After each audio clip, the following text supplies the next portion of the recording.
देखो, income from business profession, व्यापार पैसे की आय,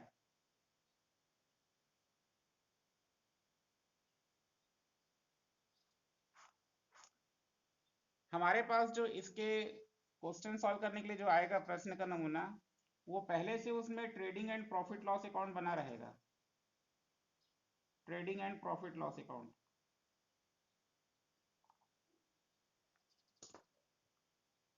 इस प्रकार का।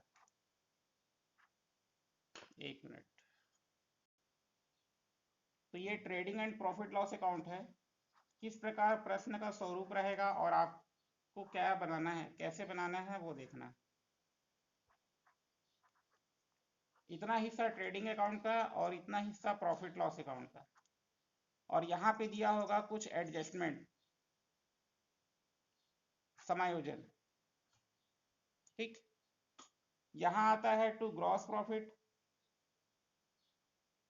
इसको यहाँ लाते हैं बाय ग्रॉस प्रॉफिट। यहाँ आता है नेट प्रॉफिट या नेट लॉस।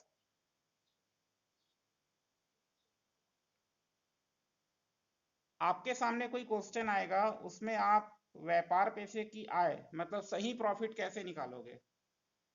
अक्सर देखा जाता है कि व्यापारी यदि अपना प्रॉफिट कम करना चाहे तो इस एरिया में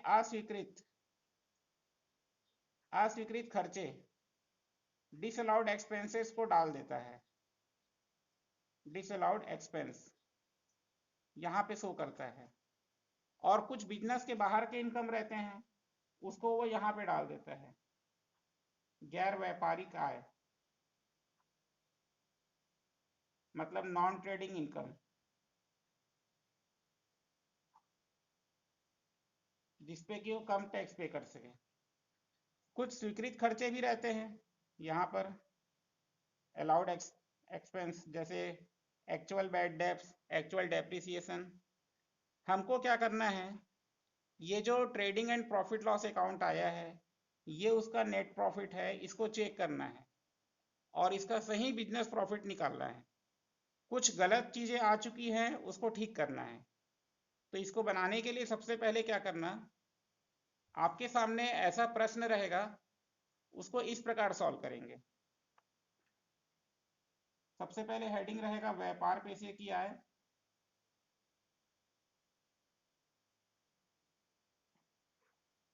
व्यापार से लाभ की गणना, व्यापार से आय की गणना, ये आपका टाइटल रहेगा। शुरुआत आप करोगे शुद्ध लाभ से, नेट प्रॉफिट,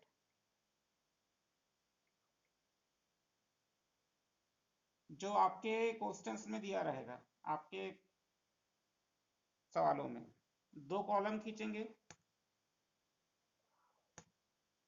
सबसे पहले यहां पर प्लस करेंगे ये वाला एरिया, जो हमारे ट्रेड प्रॉफिट लॉस अकाउंट का ये एरिया होता है, लाभ हानि खाते के डेबिट में जितने भी अस्वीकृत या गैर व्यापारिक खर्चे हैं उनको फिर से लाभ में प्लस कर देंगे, जो आपने यहाँ पे डेबिट किए हैं। तो आप यहाँ पे लिखोगे प्लस लाभ हानि खाता के डेबिट में अस्वीकृत या गैर व्यापारिक खर्चे।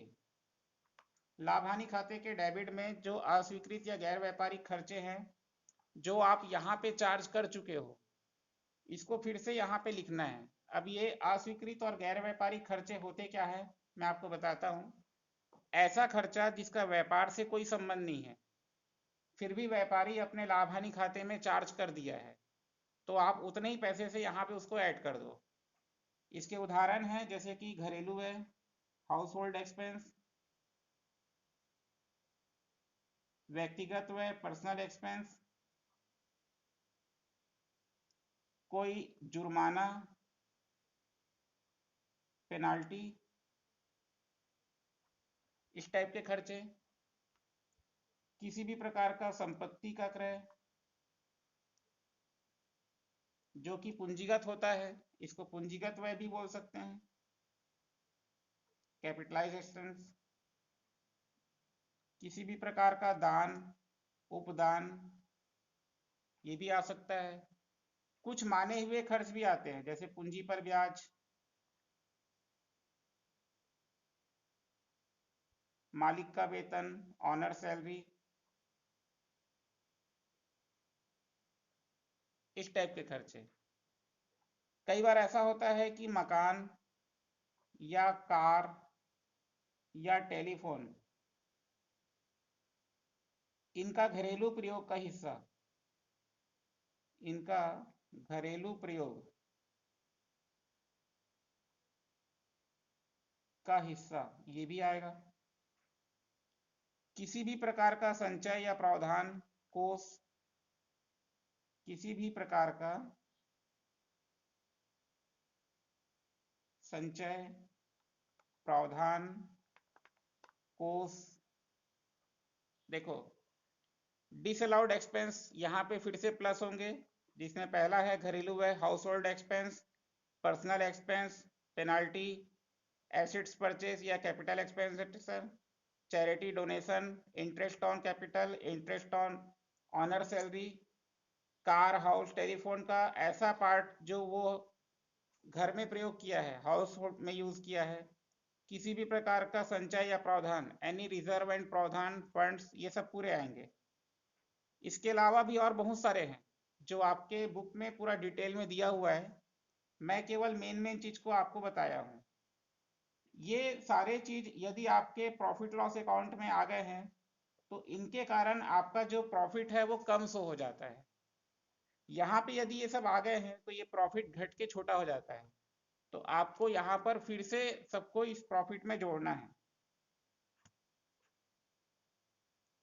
कई बार ऐसा होता है कि कुछ खर्चे एडजस्टमेंट में एक्चुअल रहते हैं, जैसे वास्तविक हास, वास्तविक डूबत ऋण, एक्चुअल डेप्रिसिएशन, एक्चुअल बैड डेप्ट। अगर यहाँ लिखा है 2,000 रुपये एक्चुअल डेप्रिसिएशन और आपके यहाँ पर डेप्रिसिएशन चार्ज है 8,000 रुपये, इसका मतलब आप जानबूझ के 6,000 रुपये एक्स्ट्रा प्रॉफिट लॉस अकाउंट में डाले हो। तो आप यहाँ पर क्या कर सकते हो, एक्सेस डेप्रिसिएशन करके 6,000 को जोड़ सकते हो, या तो इस 8,000 को आप ऐड कर दो डिसअलाउड और इस 2,000 को आप माइनस कर दो अलाउड। ठीक वैसे ही बैड डेप्ट का भी होता है। बैड डेप्ट के लिए आप यहाँ पर 2,000 रुपये लिखे हो और एक्चुअल में बैड डेप्ट तो 800 रुपये है, तो आपने यहाँ पर भी 1,200 रुपये बैड डेप्ट एक्स्ट्रा डाल दिया है, तो आप यहाँ पे 1,200 रुपये एक्स्ट्रा लिख सकते हो। या तो आप 2,000 को ऐड करो और 800 को माइनस करो। तो माइनस करने के लिए भी, ये तो हो गया पहला भाग। सेकंड भाग इसको मैं और आगे बताता हूँ।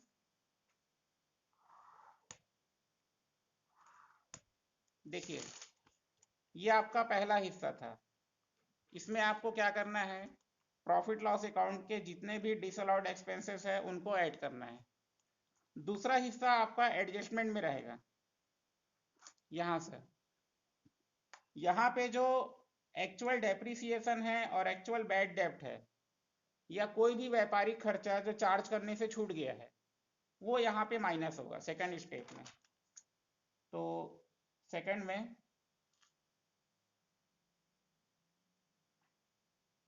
कोई स्वीकृत व्यय जो समायोजन में दिया है वह प्रॉफिट लॉस अकाउंट में डेबिट नहीं हो पाया।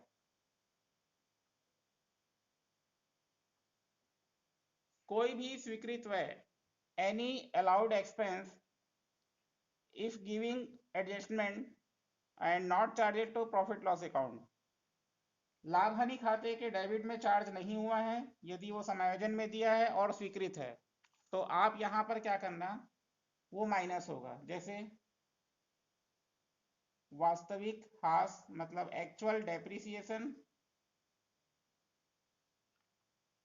वास्तविक डूबत ऋण एक्चुअल बैड डेब्ट,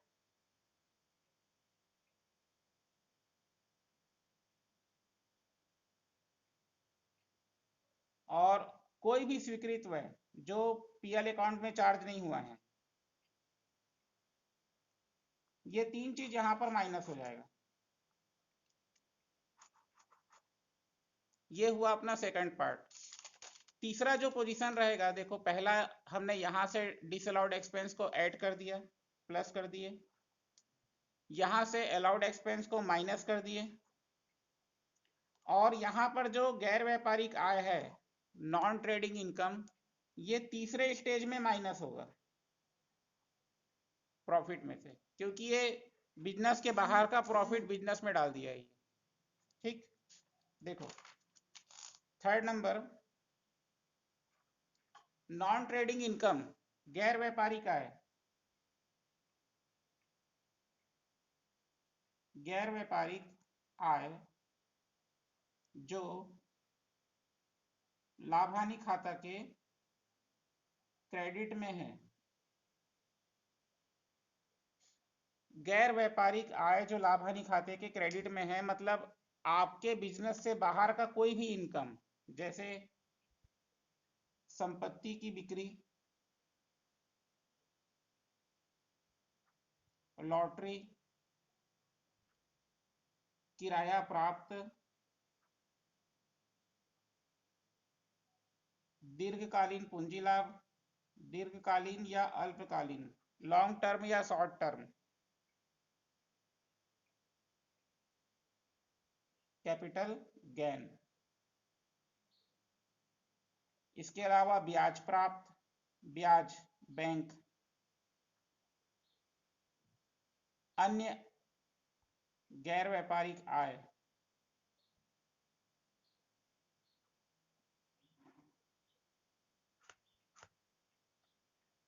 मतलब आपको यहाँ क्या करना है, जो भी आपके प्रॉफिट लॉस अकाउंट के यहाँ पे क्रेडिट हो चुके हैं, ऐसे रिसिप्ट को, ऐसे इनकम को हटा यहाँ पे जोड़ना है जो हमारे बिजनेस से रिलेटेड नहीं है।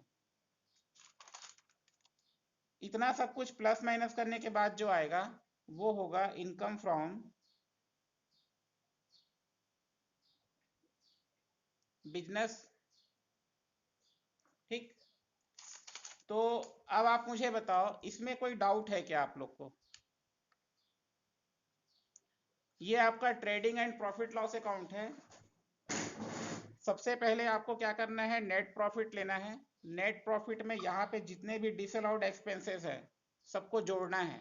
ये नेट प्रॉफिट लेके सारे डिसअलाउड एक्सपेंस जो प्रॉफिट लॉस अकाउंट के डेबिट साइड में दिया है, ये सारे को जोड़ना है। फिर उसके बाद एडजस्टमेंट में जो अलाउड एक्सपेंस है, जैसे एक्चुअल डेप्रिसिएशन, एक्चुअल बैड डेब्ट, ये सेकंड नंबर पे माइनस करना है प्रॉफिट में। ऐसा कोई भी स्वीकृत व्यय जो समायोजन में दिया है वो लाभ हानि खाते के डेबिट साइड में है, वो माइनस करना है। ठीक, उसके बाद तीसरे नंबर पर आता है ये एरिया, प्रॉफिट लॉस अकाउंट का क्रेडिट एरिया। यहां पर आप नॉन ट्रेडिंग इनकम को माइनस करोगे, गैर व्यापारिक आय आप देखो कौन कौन सा है और उसको यहाँ पर माइनस कर दो। कुछ एग्जाम्पल मैं दिया हूं, जैसे संपत्ति की बिक्री, लॉटरी, किराया प्राप्त, अल्पकालीन आय, ब्याज, बैंक का ब्याज, अन्य कोई गैर व्यापारिक आय, तो ये सब आप माइनस कर दोगे तो इनकम फ्रॉम बिजनेस प्रोफेशन आ जाएगा। अब इसके अलावा इसमें कोई डाउट आपका? पैसे की आय, आपके इनकम फ्रॉम बिजनेस प्रोफेशन में बिजनेसमैन की इनकम अभी मैं बताया। इसके बाद मैं आपको बताता हूं कि जो पेशेवर व्यक्ति होते हैं, जैसे कि डॉक्टर, वकील, सीए या अन्य कोई प्रोफेशनल व्यक्ति जो माल की खरीदी बिक्री ना करके अपनी सेवाएं प्रदान करता है, यहाँ पर परचेस और सेल्स नहीं आएगा। ये केवल एक पेशा है। पेशे में व्यक्ति क्या करता है, अपनी ज्ञान क्षमता के आधार पर अपनी योग्यता के आधार पर वो सर्विस प्रदान करता है और आय प्राप्त करता है। तो सबसे पहले इसमें मैं आपको बताता हूँ कि एक डॉक्टर की पेशेवर आय कैसे निकालेंगे।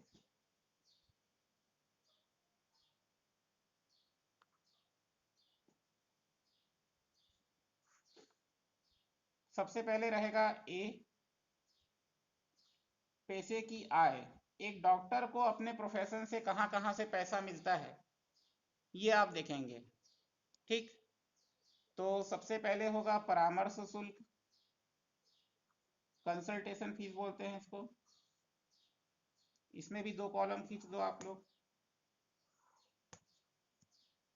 दूसरा है operation fees,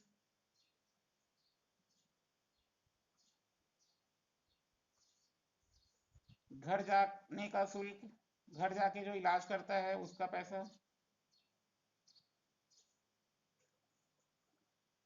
nursing home charges,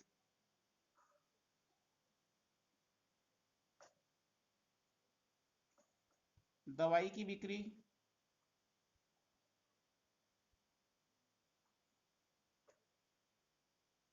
साक्षात्कार की आय।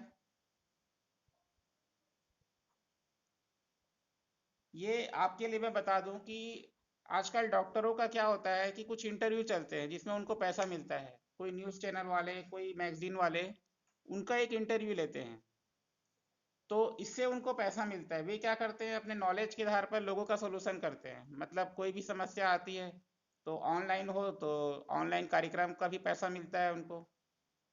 तो इस प्रकार के जो भी कार्यक्रम में वो भाग लेते हैं उसका पैसा, ये भी उसकी प्रोफेशनल इनकम है।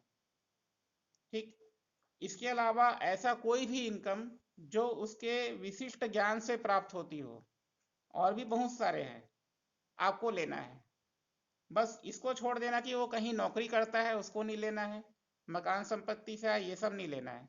बस अपने को केवल वही इनकम लेना है जो उसके पेशे से संबंधित हो। ठीक, अन्य पेशेवर आय,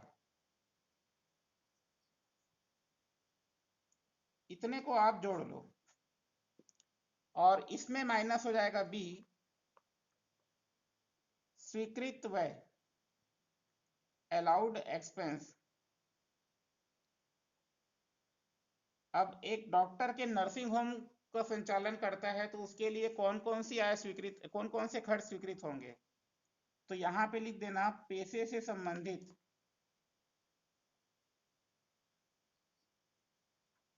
समस्त व्यय स्वीकृत होगा। आपको देख के समझ में आ जाएगा कि कौन सा उसके पेशे से संबंधित है और कौन सा बाहर का है। जैसे दवाई का क्रय, स्टाफ का वेतन,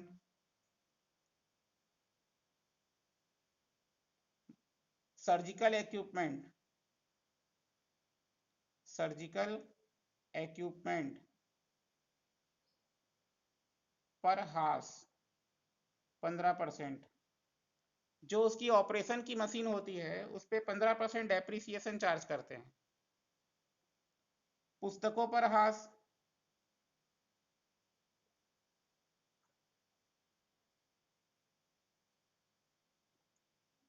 अब आप लोग अपने हिसाब से प्रश्न की संरचना देख लेना कि क्या इसके लिए स्वीकृत है। वो आपको प्रश्न पढ़ के समझ में आ जाएगा।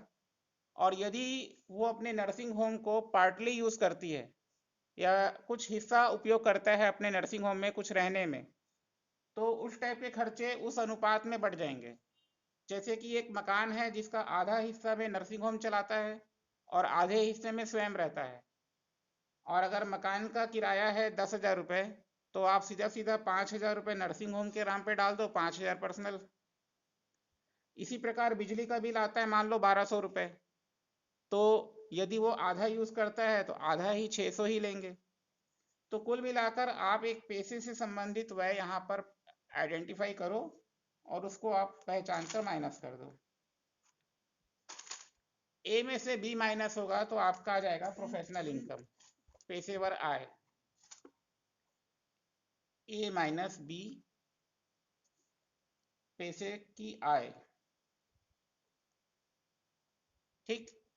इसके बाद जैसे ये डॉक्टर का हो गया, इसके बाद मैं आपको बताता हूँ वकील या अन्य कोई पेशेवर व्यक्ति। वकील हो गया, अंकेक्षक हो गया, या कोई सीए हो गया। तो ए में आएगा पैसे की आय, ग्रॉस प्रोफेशनल अर्निंग। अब इनकी पैसे की आय में क्या आ जाएगा, तो मुकदमे की फीस,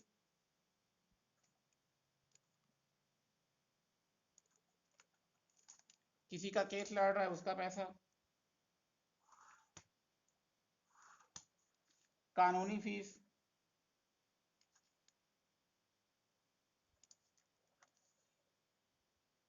परामर्श शुल्क,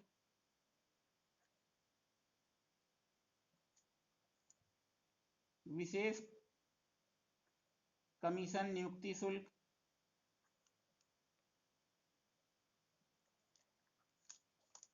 लेखा कार्य की आय,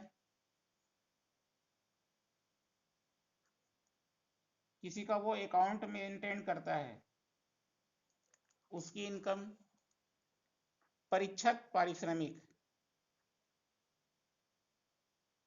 एग्जामिनर फीस बोलते हैं। बस ये देखना है कि वो परमानेंट किसी जॉब में ना हो। आप जैसे वकील हैं या चार्टेड अकाउंटेंट है और आपको एग्जाम लेने के लिए कहीं बुलाया गया है, उसके बदले में पैसा दिए हैं तो वो आएगा। इसी प्रकार साक्षात्कार किया है। कई वकील चार्टेड अकाउंटेंट का आर्टिकल लेख वगैरह छपता है मैगजीन में, न्यूज़पेपर में, टीवी में उनका प्रसारण होता है, कुछ कॉलेज वाले वेबिनार्स कराते हैं, तो उसमें जो उसको पैसा मिलता है ये उसकी प्रोफेशनल इनकम होगी। इसके अलावा भी और बहुत से इनकम के हेड्स हैं जो लगता है कि ये उसके विशिष्ट ज्ञान के कारण मिल रहा है, तो आप बिल्कुल इसमें चार्ज कर सकते हो। टोटल इसको जोड़ लो, बी में माइनस कर दो पैसे के व्यय, जो उनके प्रोफेशनल एक्सपेंस है ये माइनस हो जाएंगे। तो मैं एक बार लिख देता हूं, पैसे से संबंधित समस्त स्वीकृत खर्चे, अलाउड